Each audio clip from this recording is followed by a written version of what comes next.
আর এদিকে আমরা পৌঁছেও গেছি মেয়ের বাড়ি। কিন্তু ছেলের বাড়ি থেকে গায়ে হলুদের বাটি আসবে তবেই না মেয়ের বাড়িতে গায়ে হলুদ হবে। ওদিক থেকে আসতে লেট করেছে, তারপরে এখানে নিয়মকানুন সেরেছে, তো আরও অনেক লেট হয়ে গেছিলো। তো এদিকে ওরা নিয়মকানুন করছিলো, তাই আমি একটু ভিডিও করে নিচ্ছিলাম।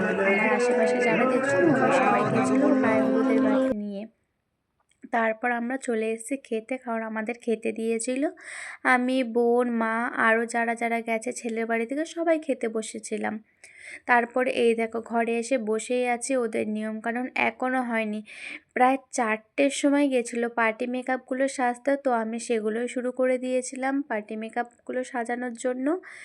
আর আমার মা সবাইকে শাড়ি পরিয়ে দিচ্ছিল, আমি দুজনকে শাড়ি পরিয়ে সব পার্টি মেকআপগুলো শুরু করে দিয়েছিলাম। তারপরে এই দেখো কনে গেছে সাজতে 5:30টায়, যার বিয়ের লগ্ন ছিল 7টায়।